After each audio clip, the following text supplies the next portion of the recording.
agradecer a mis colegas congresistas por su valentía y su coraje, por su clara y firme decisión de renunciar a la bancada de Fuerza Popular. ¿Qué le diría en estos momentos a Keiko Fujimori?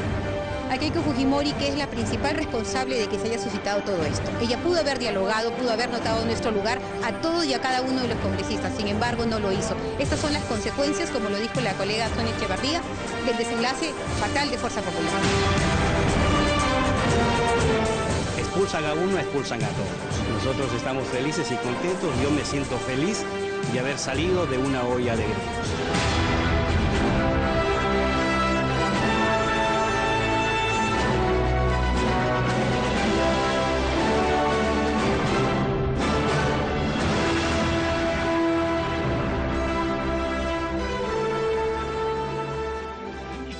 Hola, muy buenas noches, bienvenidos. Yo soy Mávila Huertas, esto es 2018 y bueno, el día de hoy la noticia sin duda ha sido la renuncia de este bloque llamado los Avengers a las filas de Fuerza Popular. Lo habían anunciado ya con anticipación. Votan a uno, votan a todos. Ayer se había conocido de la expulsión de 3 congresistas, uno de ellos su propio Keiko Fujimori, y hoy la renuncia se plasmó en un documento dirigido al vocero de la bancada parlamentaria de Fuerza Popular, Daniel Enrique Salaverry Villa. Para hablar de este tema está con nosotros Clayton Galván, excongresista de Fuerza Popular, quien hasta hoy no había roto su silencio. Lo va a romper con nosotros aquí en 2018. Más adelante tendremos otras opiniones al respecto. Vendrá también el doctor César Nakazaki para hablar del famoso indulto. El viernes, ustedes saben, la Corte Interamericana de Derechos Humanos evaluará este tema y se verá, digamos, en el ámbito internacional si este indulto procede, es cuestionado por la Corte, en fin, cuál será la decisión que se tome, una decisión que desde aquí, desde el país, se ha decidido acatar. Y finalmente estarán con nosotros representantes de la Procuraduría, Jorge Ramírez, procurador ad hoc del caso Lavallato, del caso Odebrecht. Vendrá con Silvana Carrión. Ellos tienen información muy valiosa que compartir con ustedes. De verdad les pido que presten mucha atención para poder entender. Ellos han planteado un monto que para muchos suena exorbitante respecto a la reparación civil que debería pagar Odebrecht. Resulta que esto es una indemnización calculada donde han incluido aspectos hasta, no sé, no solamente hablemos de infraestructura, sino también, por ejemplo, temas como la imagen afectada al país, todos los funcionarios y las empresas, en fin, van a conocer en detalle de qué se trata y también, por supuesto, los cuestionamientos a este monto que algunos sienten aparece en un momento inoportuno y provocaría que el señor Barata, se resista a hablar lo que tiene que hablar, a decir lo que tiene que decir. Y ese es un interrogatorio que ya está previsto para fines de febrero. Empezamos de inmediato con el congresista Clayton Galván. Bienvenido. Gracias por estar con nosotros y por haber elegido 2018 para hablar de esta separación, que ya es formal. Muchas gracias, Mávila. El gusto de estar aquí y poder compartir y conversar. ¿Hubo algún intento por dividir al grupo de Keiko Fujimori? Porque hasta ayer algunos congresistas de la bancada decían que habían estas expulsiones, pero que no se mediría con la misma vara a todos. Entonces dejaron la sensación de que iban a tener tratos diferenciados y que de pronto iban a hacer algún intento por conservar a alguno de ustedes en sus filas.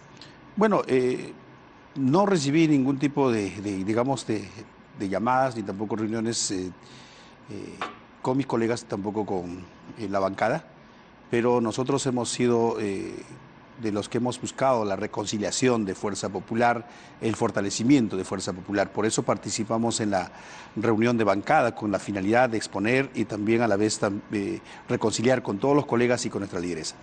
No se dio y bueno, llegó la hora de la expulsión a los colegas y ahora pues prácticamente esa expulsión se ha convertido en un nacimiento prematuro, yo puedo llamar así, de un nuevo líder dentro del fujimorismo que es nuestro colega Keiko Fujimori.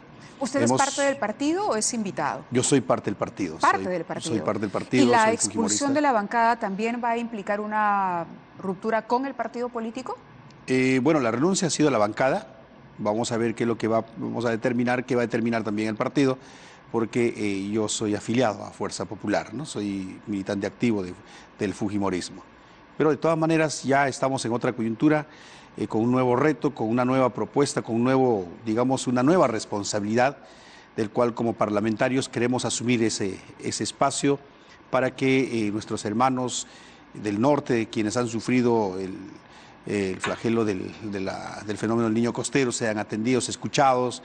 En este momento tengo el penoso deber de comunicar, hay un muerto a consecuencia del paro en mi región de Pasco. En Pasco. En Pasco, que también, por cierto, los agricultores quieren ser escuchados, y en muchos de estos actores el Poder Ejecutivo no tiene la llegada correspondiente, no tiene la estrategia correspondiente de escucharlos, atenderlos, y justamente vamos a entrar a esto, a trabajar como los Avengers que nos han puesto ese nombre a favor de nuestro país, ¿no? ¿Les gusta que les digan los Avengers?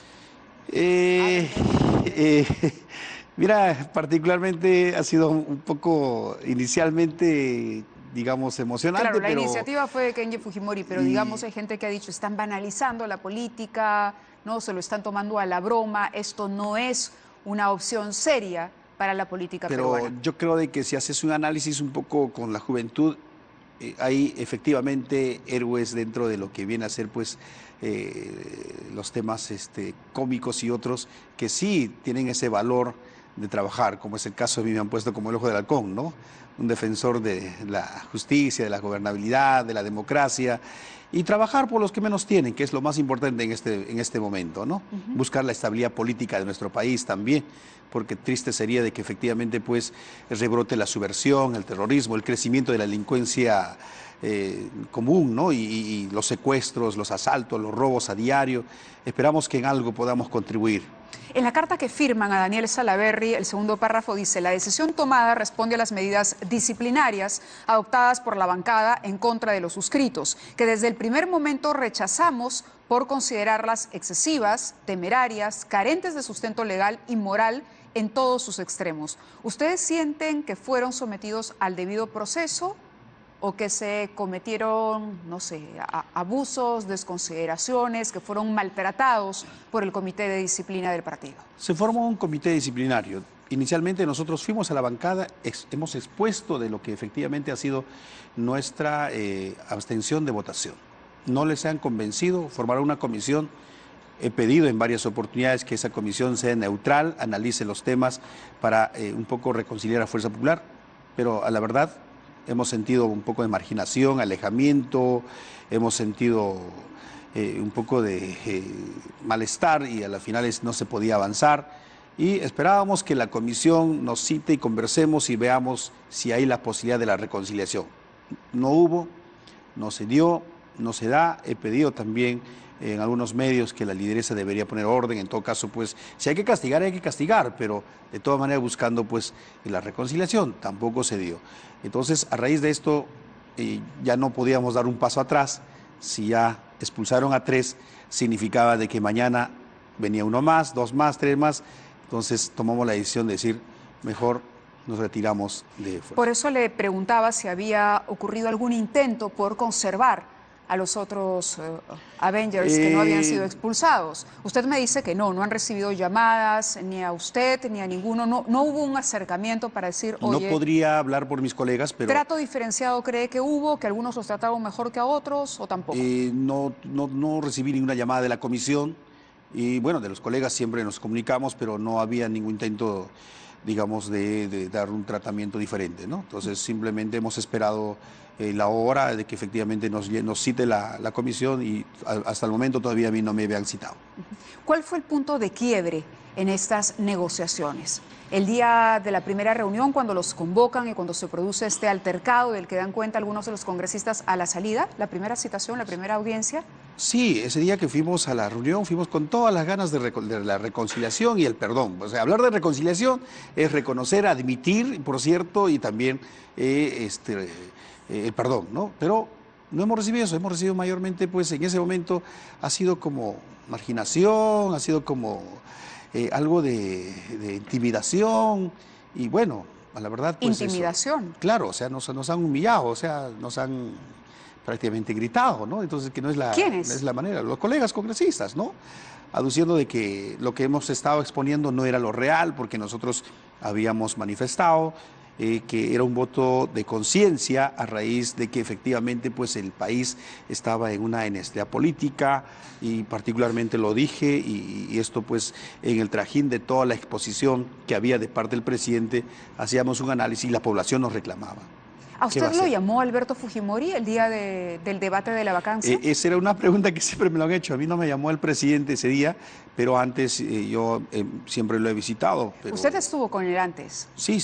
¿Sabía que dependía el indulto de esta votación? No, porque el indulto ya venía de tiempo, era una gestión que venía de tiempo, y se avisoraba que en el mes de mayo, en el Día de la Madre, se podría indultar a Fujimori, y también el 28 de julio, también se decía de que si Perú ingresaba a la Copa del Mundo, y bueno, y también en Colombia manifestó el presidente Pedro Pablo Kuczynski que a fin de año podría indultarlo, ¿no? Ha sido una coincidencia prácticamente lo que se había presentado dentro de la expresión que hizo el presidente de la República, del cual sí agradezco porque es una decisión muy fuerte que ha tenido el presidente. ¿Y por qué toma la decisión de salvarle la vida al presidente durante ese debate? ¿Por qué? ¿Cómo justifica ese voto de conciencia que le ha costado salir de la bancada?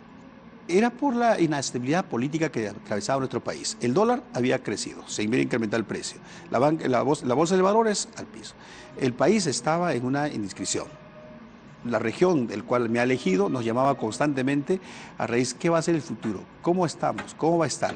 Y la oposición estaba responsabilizando a Fuerza Popular de todo el caos que va a suscitarse. Y había marchas anti-Keiko, y no solamente anti-Keiko, sino también decían que el fujimorismo está haciendo un golpe de Estado para que tome el poder. O sea, no se entendía, o sea, la cosa no era clara.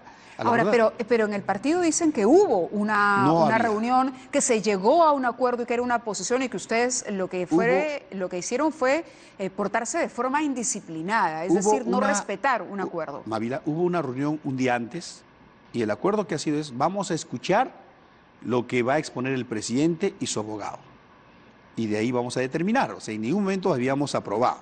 No era votamos por la vacancia y votamos por la vacancia. No votamos, o sea, no se había aprobado absolutamente nada. Porque ese es el motivo de la expulsión.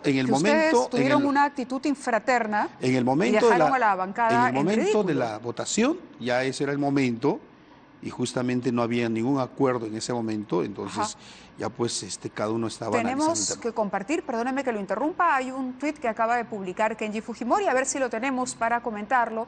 Dice: muy bien, ojo de halcón. Y ahí está viendo el programa y nos envía saludos Kenji Fujimori. Le han puesto ojo de halcón, claro, comentario a propósito del tema Avengers, ¿no? Y de si esto es un juego que se puede interpretar como burla o si más bien es ponerle una pizca de sentido del humor a la política, que a veces es tan seria y tan pesada. Ahora, ¿ustedes piensan formar un nuevo partido político? ¿Esa es la idea?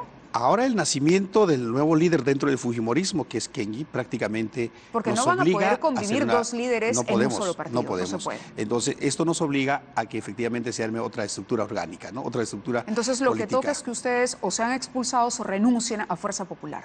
Ya renunciamos. Ya renunciaron al partido. A la bancada, ¿no? Entonces, prácticamente por eso le digo, pero hay todavía una relación con el partido.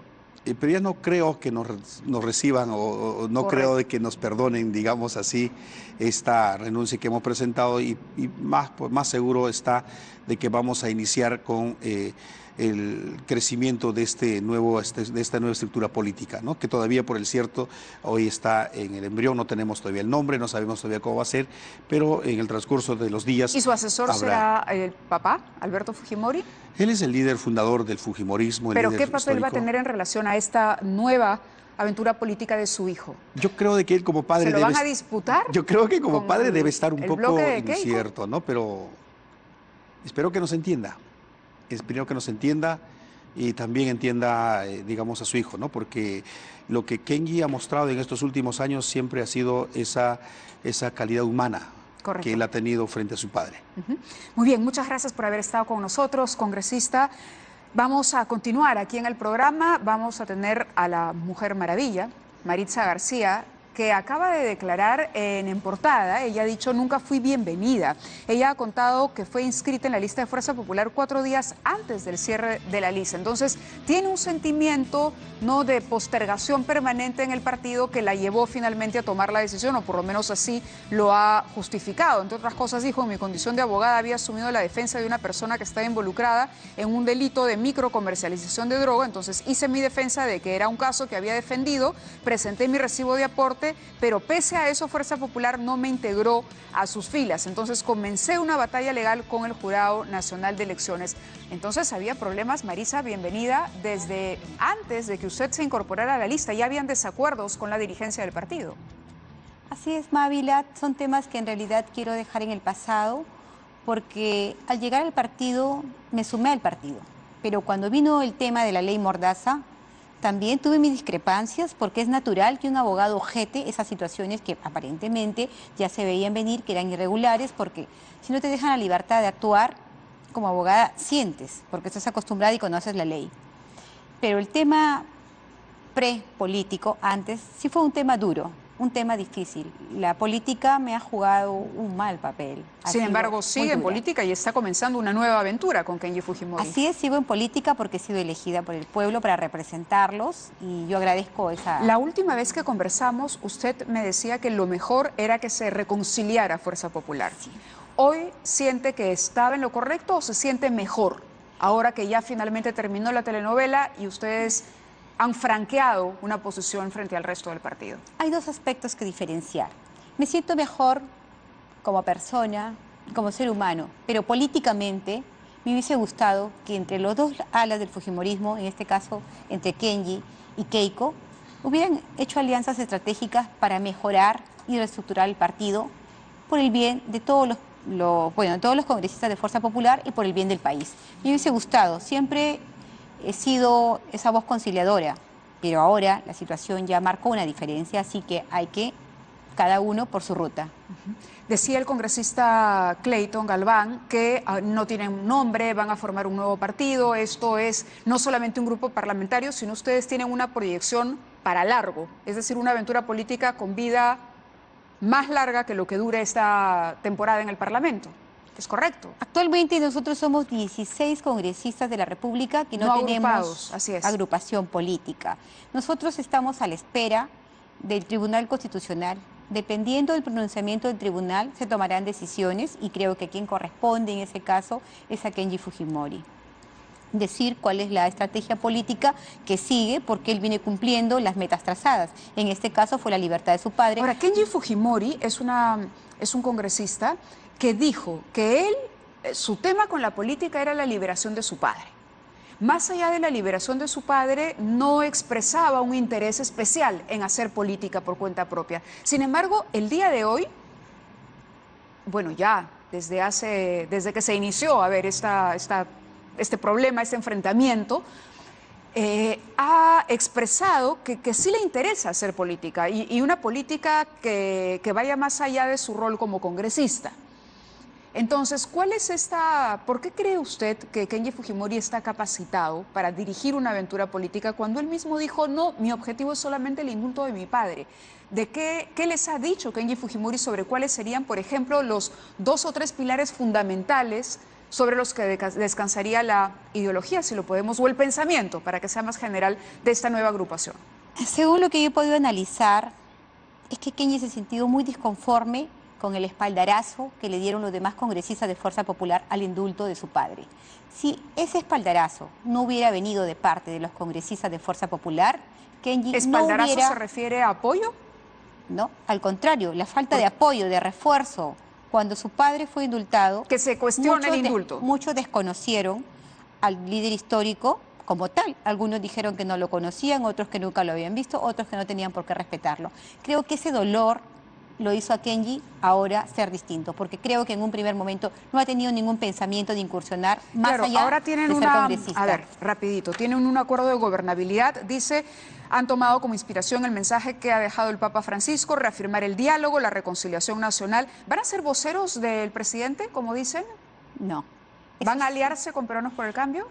Tampoco. ¿Van a apoyar al gobierno? Nosotros vamos a trabajar por la gobernabilidad. Hay algunos pactos que nosotros hemos conversado a la interna y que son los que usted supongo tenía respaldar al en Poder la mano. Ejecutivo en la respuesta inmediata a los problemas que aquejan al pueblo, especialmente en la seguridad ciudadana. Dar solución inmediata a urgentes acciones pendientes a favor de damnificados del fenómeno del niño costero. ¿Van a hacer fiscalización? Ese no? es un acuerdo que nosotros hemos firmado entre los 10 congresistas del grupo de Kenji. Por supuesto que tenemos una labor principal que es la de legislar y la de fiscalizar. Dentro de ese trabajo que nos corresponde como congresistas, lo vamos a hacer porque ahora tenemos mucho más tiempo. No vamos a poder pertenecer a ninguna comisión. Hemos perdido la oportunidad de las comisiones, sin embargo, puede haber la posibilidad de recuperarlas dependiendo del Tribunal Constitucional. Correcto, Maritza, el tiempo nos gana. Una última pregunta, ¿van a las elecciones regionales o no les alcanza el tiempo? No nos alcanza el tiempo, creo que habrá que alquilar un vientre, pues. ¿A qué se refiere? Habrá que de repente hacer algunas alianzas con movimientos regionales, supongo, ¿no? ¿Con alguna en particular que ya tengan en mente? Creo que eso depende ya de cada congresista por su región. ¿Pero no descartan a Peruanos por el Cambio, por ejemplo? No, de ese tema creo que no lo hemos visto todavía. Todavía no ¿Acción puedo Popular? adelantar opinión. No puedo adelantar opinión. Yo creo que son movimientos más pequeños que merecen el respaldo y que de repente tienen algo de albertistas. Correcto, Maritza. Gracias por estar aquí. Nosotros hacemos una pausa y regresamos con César Nakazaki a propósito del indulto a Alberto Fujimori.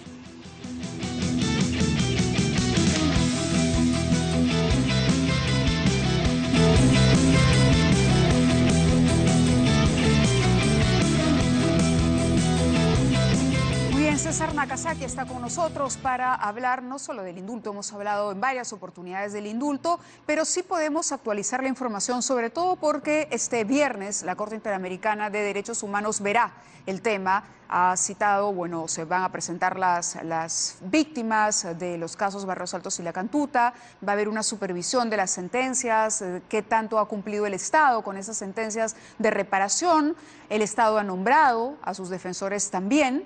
Y en medio de esta coyuntura, mientras se acerca a esta fecha, el defensor del pueblo hizo un pronunciamiento, emitió un informe cuestionando la resolución por la que se le dio el derecho o la gracia presidencial a Alberto Fujimori. Bienvenido, doctor Nakazaki. Buenas noches, Mávila. El informe del defensor del pueblo. Hay quienes han dicho, está muy bien, alguien tenía que cuestionarlo, salir a defender. La Corte incluso ha recibido, entiendo, el documento, pero hay quienes dicen que se ha excedido en sus funciones el defensor. ¿Podría aclararnos si vamos en desventaja debido a esto, en ventaja? ¿Cuál es la situación hoy o las posibilidades de que tengamos, o de que el Perú, no voy a decir nosotros, de que el Estado peruano tenga una opinión favorable sobre el indulto este 2 de febrero?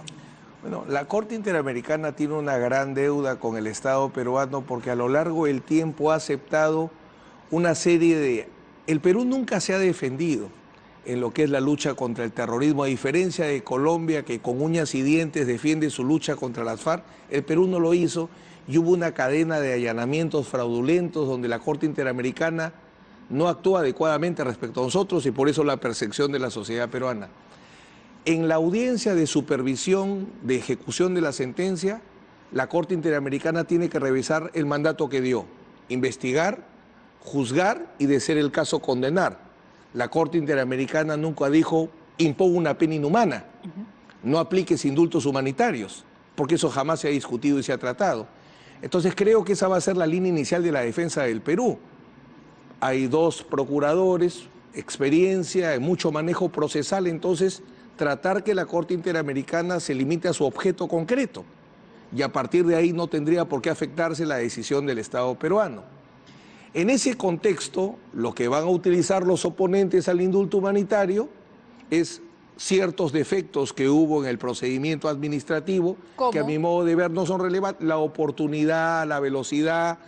Ahí es donde entra el cuestionamiento del defensor del pueblo, a quien yo respeto y aprecio mucho, pero discrepo con su posición jurídica, ¿no? La exposición del expediente médico de Alberto Fujimori es uno de los temas, ¿no? Hay quienes dicen, pero de una vez, si el presidente Fujimori está tan grave, si la situación es tan crítica, ¿por qué no se hace público y que todo el país sepa la gravedad con detalle, ¿no?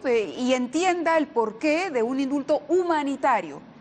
Creo que la sociedad peruana ha seguido a lo largo de los años, gracias a la prensa, la evolución del estado de salud de Alberto Fujimori. O sea, no creo que podamos decir que es algo oculto. Es más, me parece muy saludable que su defensa haya señalado que ha recomendado al presidente Fujimori, que es el único que podría autorizar por el ámbito del derecho a la intimidad, Así es, a que se conozca, que sea público. pero no hay ningún problema. O sea, la enfermedad, la fibrilación auricular, ¿la sufre o no la padece Alberto Fujimori? ¿Esa fibrilación auricular genera un alto riesgo de trombosis, sí o no?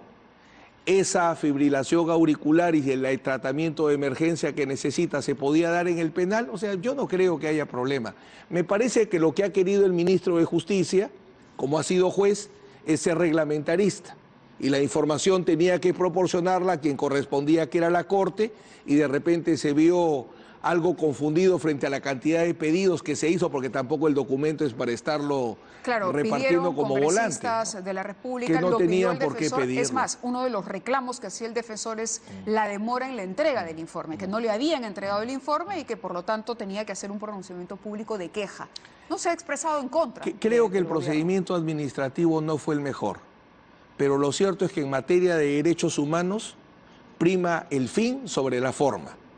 Si en este momento tú denuncias una tortura, y yo soy juez según habeas corpus y hago una sentencia donde digo liberen a los torturados, pero no está bien motivada, ¿eso significa que los dejo torturando? No. ¿Qué pasa Entonces, si la Corte dice esto estuvo mal hecho?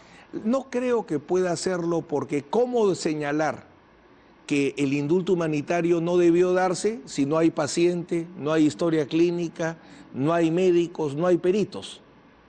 Creo que si la Corte Interamericana se atreve a señalar que el indulto humanitario no tenía razones, sin tener la evidencia médica para decir sí o no, creo que habría ahí una situación muy compleja. Pero el defensor del pueblo, por ejemplo, en el informe cuestiona, hace cuestionamientos. Y justamente en una entrevista aquí en el programa yo le decía, pero si usted no tiene otro informe médico que contradiga Él el que se ha incluye... cuestionado los aspectos administrativos y, a mi modo de ver, de una partida de nacimiento equivocada. El indulto humanitario es una exigencia. Acá confunden el indulto humanitario como si fuera una gracia, un perdón que concede el presidente y por tanto tiene que seguir cierta formalidad.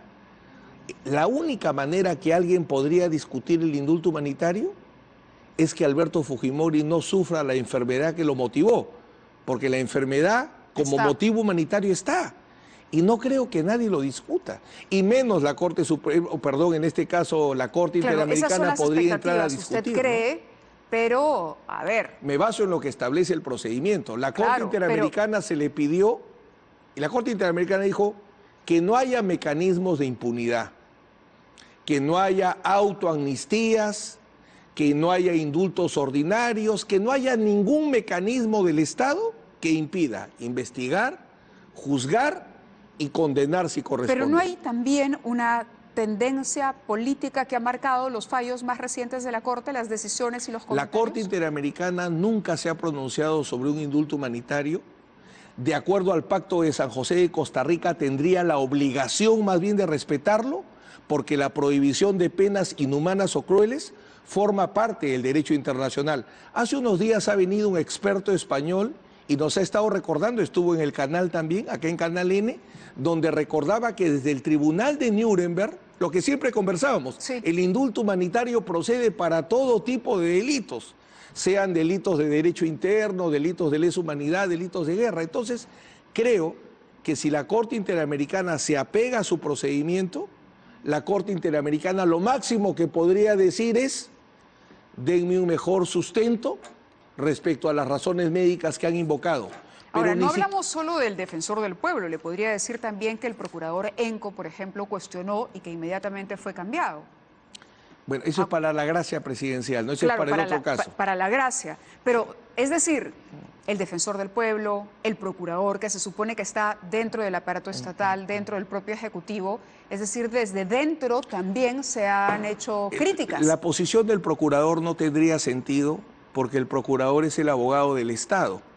Entonces solamente el procurador podría discutir. El problema es que hay que diferenciar el análisis jurídico del análisis político o ideológico que a mí como ciudadano peruano me genera Alberto Fujimori.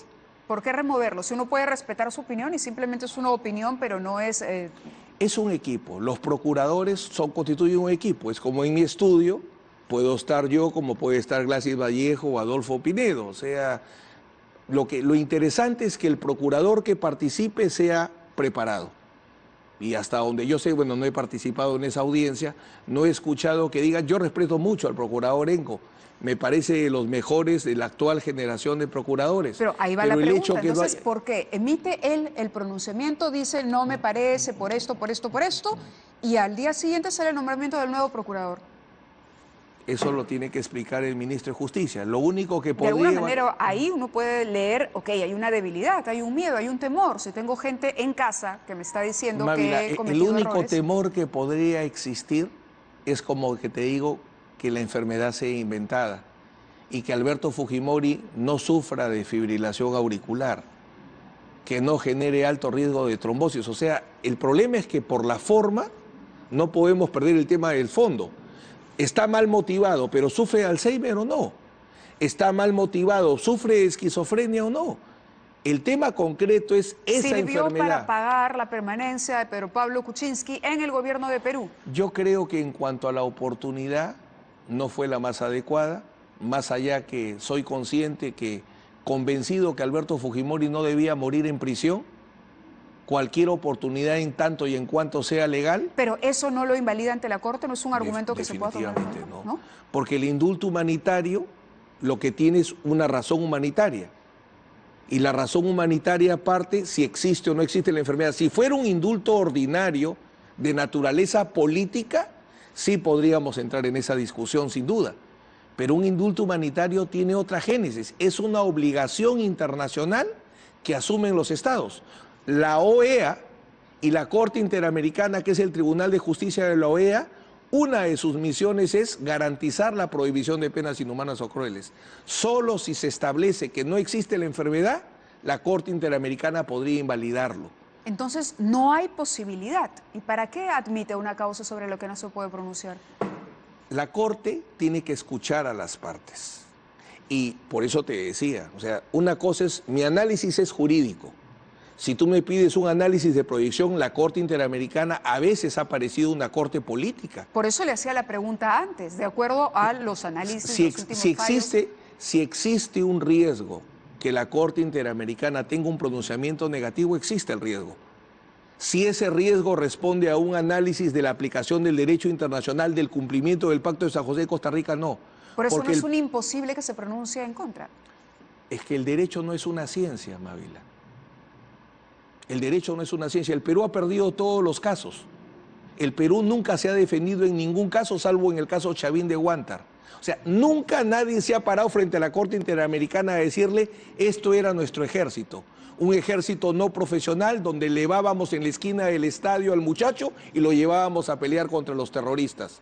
Esta era nuestra única manera de pelear. Eso nunca se ha dicho. Porque como acá hay muchos problemas donde la justicia solo llora con un ojo, no hay dos ojos que lloren, sino hay un ojo que llore, eso también ha llevado. A mí me preocupa la actuación de la Corte, pero mi evaluación, como repito, es jurídica. Ojalá que la Corte Interamericana... Pero reconoce entonces una preocupación. Sí, no, yo no tengo... De que el escenario podría ser adverso. Ninguna posibilidad. Si existe perfectamente un riesgo, existe. Ahora lo importante es si ese riesgo es jurídico o no. Y el Perú, que por cierto no debe salirse del sistema interamericano porque es extraordinario, el Perú debe ponerse fuerte y a través de una buena defensa exigir que la Corte nos haga justicia en esta materia. La Corte Interamericana ha hecho justicia al Perú en otras materias, pero en lo que es lucha contra el terrorismo y sus consecuencias, la Corte Interamericana no nos ha hecho justicia como Estado. Quería aprovechar su presencia para preguntarle por lo ocurrido con Kenji Fujimori. ¿Se imaginó en algún momento que los hermanos iban a llegar a liderar dos grupos fujimoristas? Es decir, que Fuerza Popular podía dividirse en un grupo liderado por Keiko y otro grupo liderado por Kenji. Usted conoce a la familia a partir de su relación, claro, de su relación con el expresidente Alberto Fujimori. ¿Cómo cree que está viendo él este proceso? Yo creo que mucho depende de si la discusión entre los hermanos es solo a nivel política o es a nivel familiar.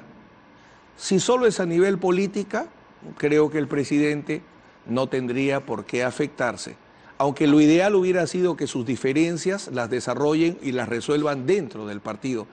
Yo no concibo, con todo respeto, un partido cuyo principal activo es el recuerdo al gobierno de Alberto Fujimori, se arañe porque se lucha por la libertad de Alberto Fujimori. Lo que pasa es que Keiko dijo desde campaña que ella no utilizaría el poder, que ella quería agotar las instancias legales y llegar. Puedo comprender eso, pero también, bajo mi visión, después de cuántos años, número uno, ¿creemos que Alberto Fujimori fue condenado indebidamente, sí o no? Creo que todos seguimos creyendo que sí, al menos me refiero a la familia y al defensor. Nosotros salimos convencidos que Alberto Fujimori nunca debió ser condenado porque no había una sola prueba que haya ordenado matar. Entonces, si tengo la convicción que un hombre ha sido condenado indebidamente y a lo largo de los años luchamos por su libertad y no la logramos, más allá de cualquier consideración política, bajo mi visión, la prioridad es devolverle su libertad. Ahora, por otro lado está esta actitud ciertamente rebelde de Kenji, de hacer publicaciones, de los comunicados que le enviaban, convertirlos en avioncitos, lanzarlos. Esa parte. Y ok, uno puede decir la parte familiar y la parte política, pero vamos, tu hermana es la lideresa del partido y tú recibes un comunicado y tú le dices a tu hermana, ¿sabes qué? Los dos, a mi modo de ver, totalmente. Yo te mando el avión. Sí, no, tampoco justifico esa actitud. Entonces, yo digo, el orden tiene que primar y tiene que haber una línea. No, Alberto Fujimori está donde está, se ha dicho incluso a través de algunos de sus voceros que no está interesado en hacer política, que él quiere dedicarse a recuperar el tiempo perdido, el propio Kenji lo ha dicho. Entonces, ¿por qué no permitirle a Keiko Fujimori construir y reconocerle el mérito de la construcción del Yo para partido? nada, se lo reconozco completamente. Ella es evidentemente que cuando el presidente Fujimori termina su gobierno y se inician todos los procesos, quien se encarga, recuerdo mi primera experiencia fue Carlos Raffo en la radio y 4 gatos más. Y es evidente que Keiko tiene un valor muy importante. Es más, soy testigo presencial cuando Keiko deja de lado sus proyectos personales por sumarse a la causa de la libertad, su padre estando preso en Chile. O sea, ella por amor sacrificó mucho y entró a la política por amor. Eso a mí nadie me lo va a contar, yo lo he visto. Es decir, no le discuto ningún mérito. Lo ideal sería que el Perú necesita partidos sólidos, no que se sigan partiendo. Cuando se peleaba Tausen con Armando Villanueva y se forma el movimiento de bases allistas y el APRA se va destruyendo y no sé si sobrevivirá. Precisamente porque no tenemos buenos partidos políticos, el Perú es como es. Entonces, para mí no es lo ideal lo que está pasando. ¿Por quién votaría, doctor Nagasaki, si se está hablando de una segunda vuelta en las próximas elecciones entre Keiko y Kenji Fujimori? Sinceramente no creo que se dé ese escenario. ¿Por qué? ¿No cree que llegue el proyecto de Kenji a madurar no hasta ese creo punto? que se dé ese escenario, me parece. Creo que el elector duro del fujimorismo va a analizar mucho qué es lo que diga y piense y sienta y cómo considere que traten a su líder, ¿no? Que es Alberto Fujimori, sin duda alguna. Muy bien. Gracias, doctor, por haber estado también con nosotros. Vamos a la pausa y regresamos con la Procuraduría ad hoc y el tema de la indemnización que tendría que pagar Odebrecht por todo el daño que se ha cometido en el país, por todo el tema de corrupción, por todo el tema de daño a la imagen del Perú, la corrupción de los funcionarios, en fin, hay varios detalles que discutiremos y si es real el peligro, porque también le preguntaremos al procurador de que esto pueda evitar que el señor Barata diga lo que tiene que decir, de la información que la justicia peruana necesita para sancionar a los responsables de nuestra parte. Con eso regresamos.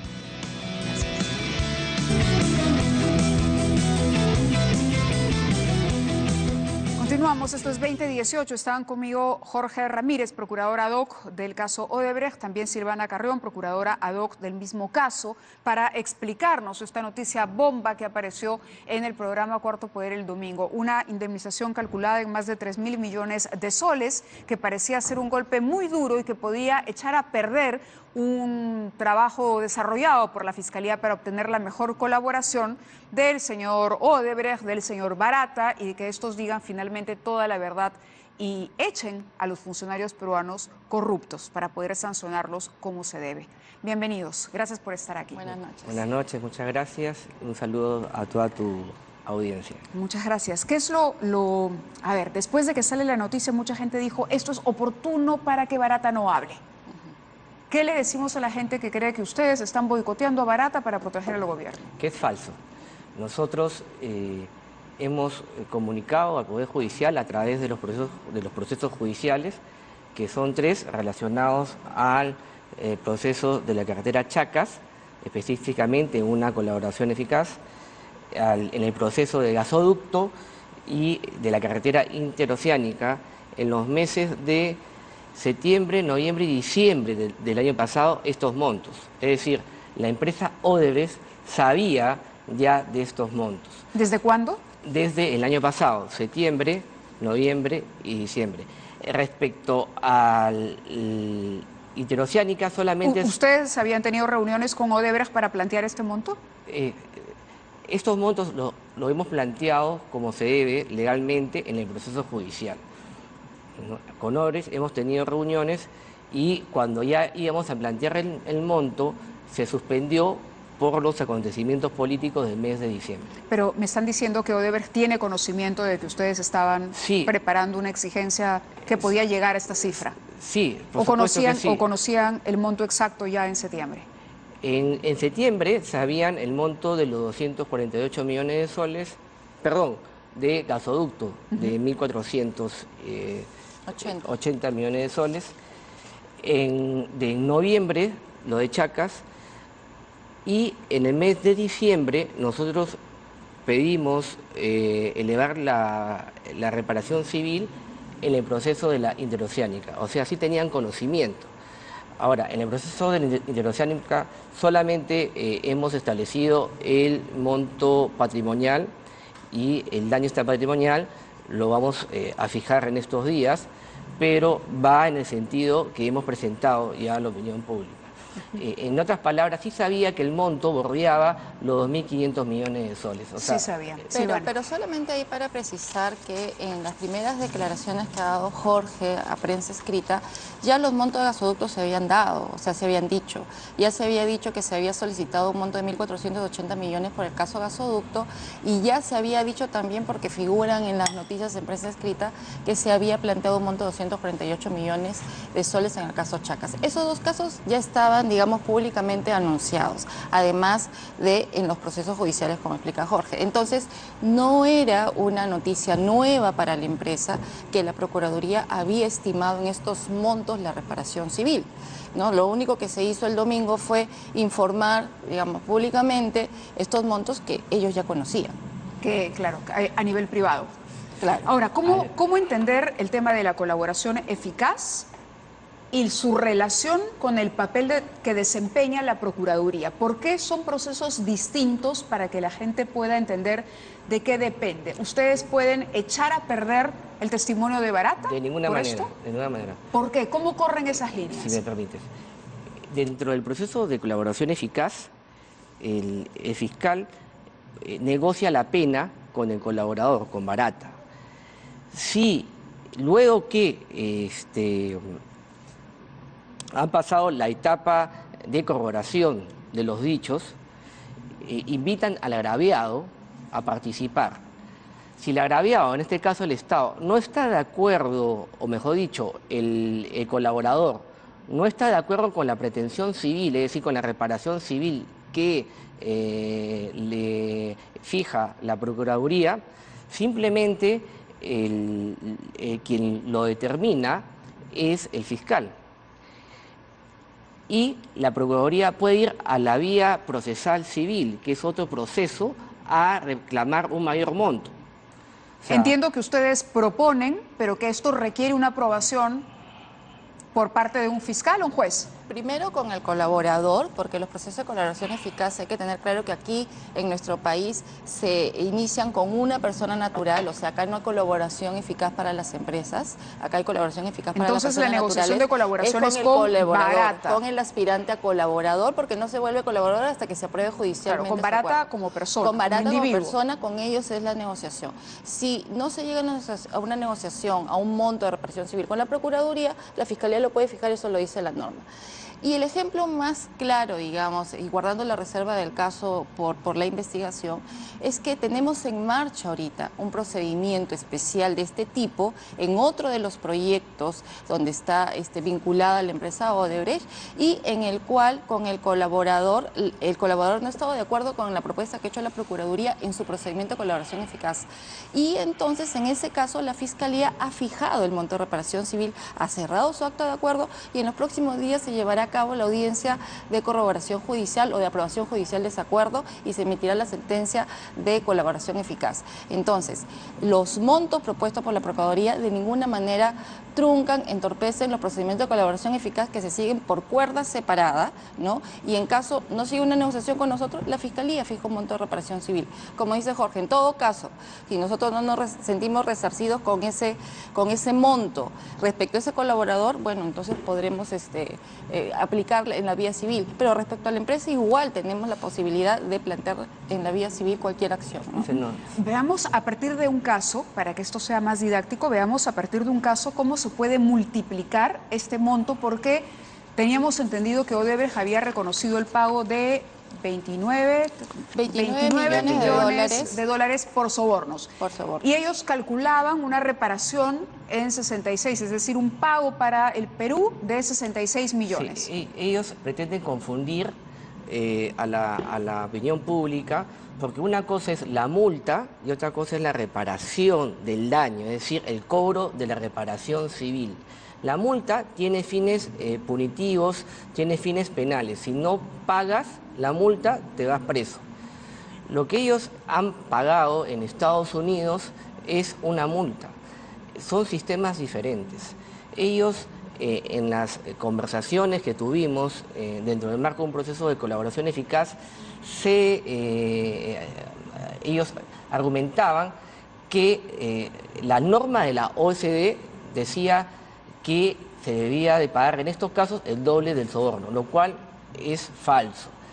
No hay una norma de la OCDE, lo que hay es una guía de ejemplos que establecen algunos criterios. Y entiendo que hay legislaciones particulares, entonces cada país tiene que resolver el caso Odebrecht de acuerdo a su marco legal. Y no solamente eso, sino que en ese acuerdo negociado de Estados Unidos que se trabajó los países de Suiza, Estados Unidos y Brasil, aparte de la multa y el concepto de multa que aplican ellos, que es aplicas una multa alta para desincentivar o prevenir que la sociedad o otra persona no cometa esa infracción, es un concepto completamente distinto al de reparación, en donde se tiene la reparación civil es para resarcir un daño, para reparar un daño, que son los conceptos que manejamos en nuestra legislación.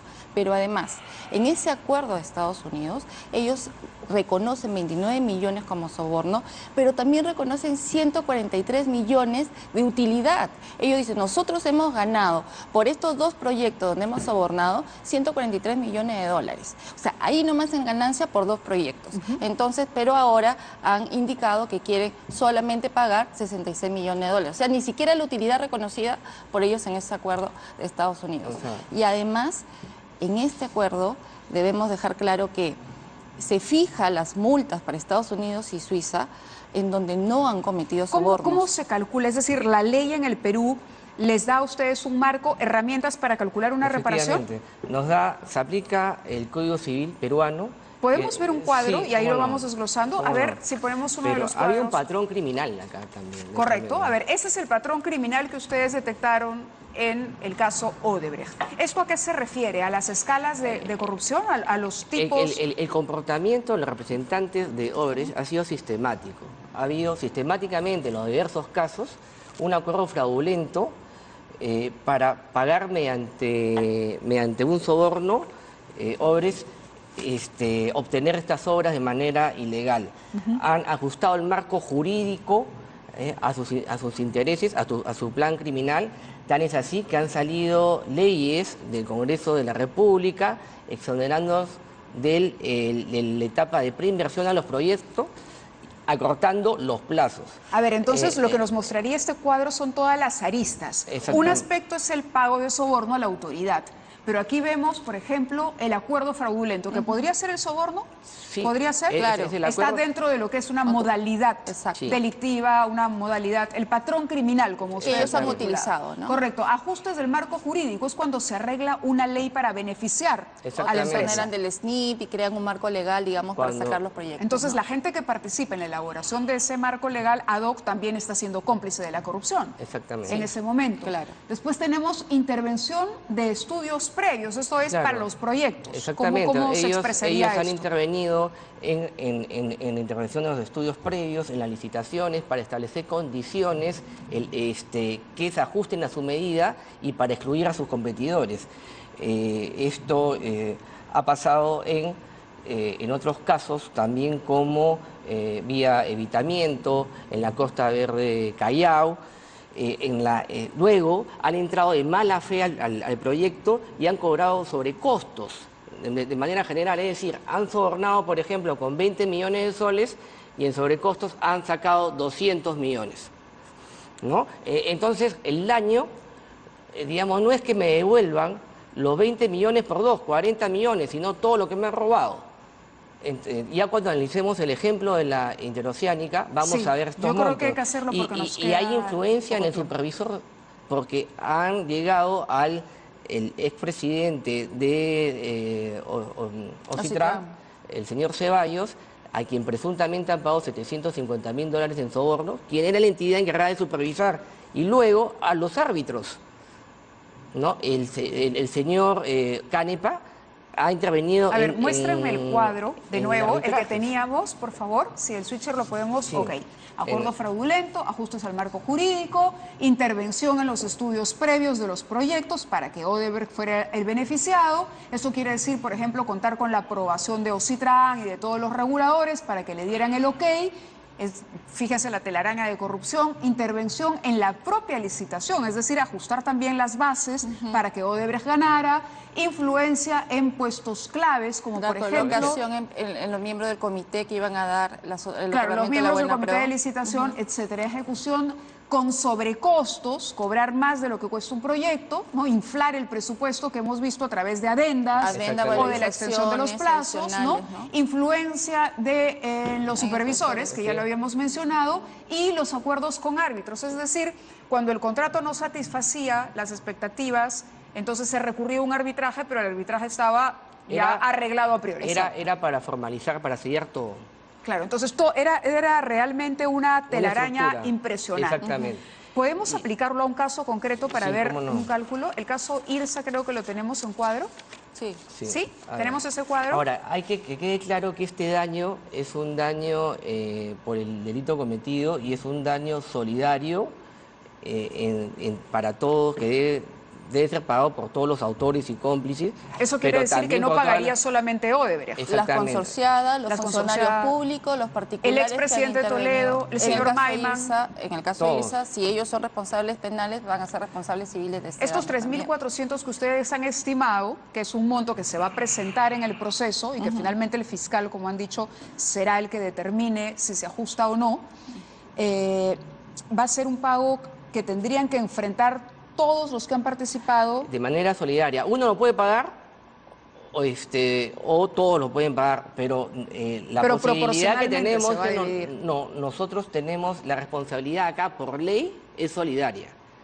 Yo puedo cobrarle a cualquiera de ellos. Entonces, están obligados a pagar los funcionarios públicos y las empresas terceras civilmente responsables.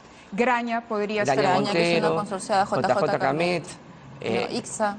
En el caso de interoceánica. En el caso de interoceánica. Por eso veamos el cuadro antes de que nos corten el programa para poder ver clarito cómo está organizado esto. A ver si lo ampliamos.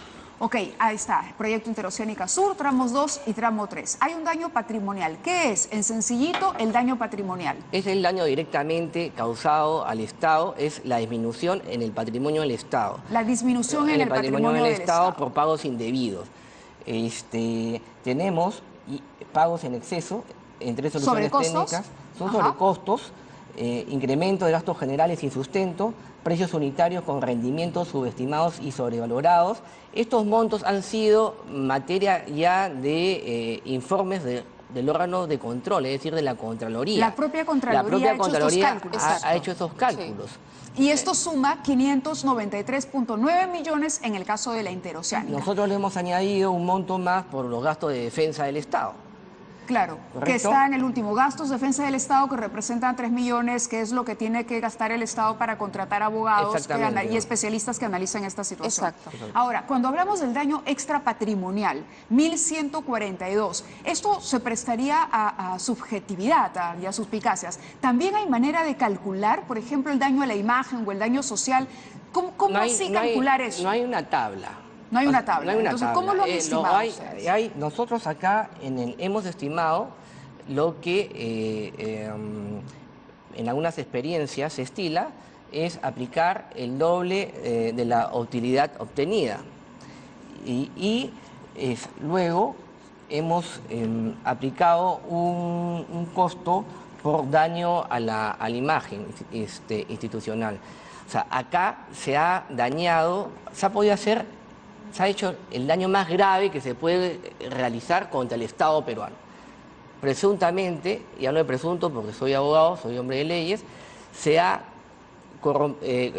coimeado a un presidente que es el jefe del Estado y que representa a la nación, a todos los peruanos. En cualquier caso, ya que el tiempo nos gana, podríamos decir que ustedes tienen en el expediente que adjunta y que sustenta esta cifra argumentos para señalar acá había un equipo de trabajo. ¿Cuánta gente ha trabajado Hay especialistas, analistas financieros, contables, más o menos un equipo de 6 personas, ¿no? en diferentes especialidades que nos han ayudado a cuantificar, porque esto es un trabajo técnico y que tiene documentos que sustentan cada uno de los conceptos que está explicando Jorge y que se han introducido en los procesos penales, que se va a discutir un juez y un juez decidirá. El juez decidirá. El juez decidirá En finalmente. cualquier caso es interesante ver que el daño patrimonial, es decir, no la parte subjetiva donde uno podría discutir, son 500 millones. Exacto, lo que es mucho más de los 29 y de los 66 que Odebrecht pretendería pagar. Sí.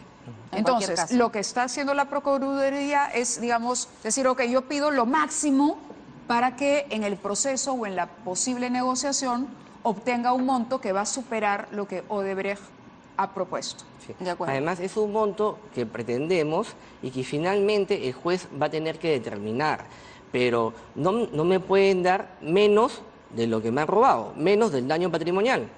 Claro. El otro monto se puede discutir, evaluar, pero los 500 en el caso de Interoceánica están ahí y están perfectamente cuantificados por la Contraloría además. Y no tiene que ver con el testimonio de Barata. Y el daño no tiene que ver con el testimonio de Barata. Pero Odebrecht sí cree que puede mezclar una cosa con otra. Intenta vincularlos casualmente porque lo que pretende Odebrecht es pagar la menor cantidad posible en nuestro país. Cuando en Brasil, por sobornos... ¿Cuánto se pagó en Brasil? En Brasil ellos han acordado pagar 2.490 millones de dólares en este acuerdo negociado. ¿De dólares? De dólares. Entonces, y ellos han reconocido sobornos en Brasil por 394 millones de dólares. Muy bien, tema complicado, pero yo creo que vamos a tener más encuentros para poder seguir detallando estos temas poco a poco, pero era importante que ustedes tuvieran tiempo de transmitir ese mensaje. Muchas gracias. Muchas gracias. Gracias a ustedes por venir y bueno, con ustedes será hasta mañana a las 9 en punto. Se quedan con Valerie Vázquez de Velasco y Noticias a las 10.